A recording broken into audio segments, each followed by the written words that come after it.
We're going to continue in chapter 14 of 1 Samuel at verse 15. Then panic struck the whole army, those in the camp and field, and those in the outposts and raiding parties, and the ground shook. It was a panic sent by God. Saul's lookouts at Gibeah and Benjamin saw the army melting away in all directions. Then Saul said to the men who were with him, "Muster the forces and see who has left us." When they did, it was Jonathan and his armor-bearer who were not there.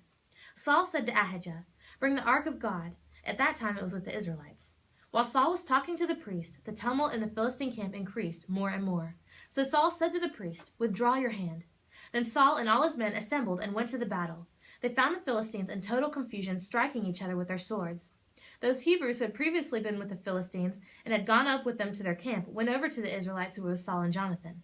When all the Israelites who had hidden in the hill country of Ephraim heard that the Philistines were on the run, they joined the battle in hot pursuit. So the Lord rescued Israel that day, and the battle moved on beyond Beth-aven. Now the men of Israel were in distress that day, because Saul had bound the people under an oath, saying, "Cursed be any man who eats food before evening comes, before I have avenged myself on my enemies." So none of the troops tasted food. The entire army entered the woods, and there was honey on the ground. When they went into the woods, they saw the honey oozing out, yet no one put his hand to his mouth, because they feared the oath. But Jonathan had not heard that his father had bound the people with an oath, so he reached out the end of his staff that was in his hand and dipped it in the honeycomb.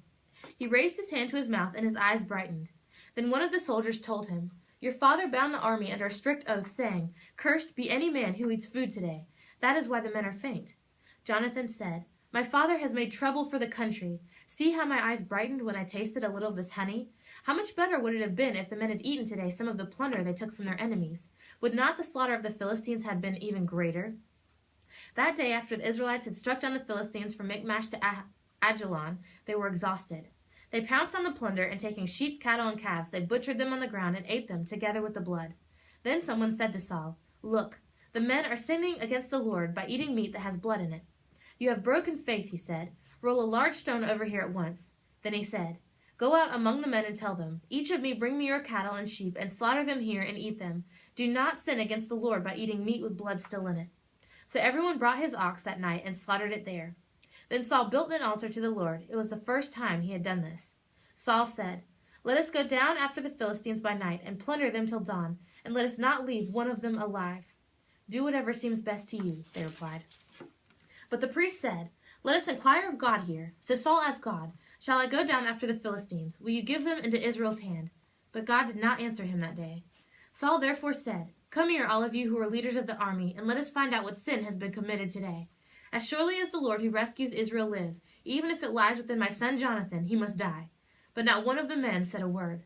Saul then said to the Israelites, "You stand over there, I and Jonathan my son will stand over here." "Do what seems best to you," the men replied. Then Saul prayed to the Lord, the God of Israel, "Give me the right answer." And Jonathan and Saul were taken by lot, and the men were cleared. Saul said, "Cast the lot between me and Jonathan my son," and Jonathan was taken. Then Saul said to Jonathan, "Tell me what you have done." So Jonathan told him, "I merely tasted a little honey with the end of my staff, and now I must die?"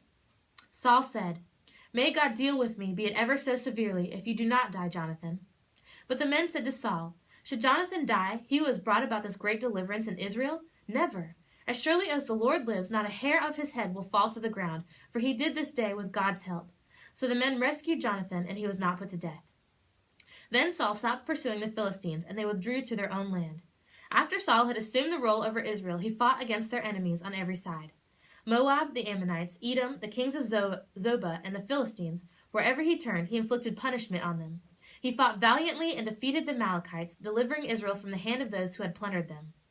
Saul's sons were Jonathan, Ishvi, and Malchishua. The name of his older daughter was Merab, and that of the younger was Michal. His wife's name was Ahinoam, daughter of Ammihais. The name of the commander of Saul's army was Abner, son of Ner, and Ner was Saul's uncle. Saul's father Kish and Abner's father Ner were sons of Abiel.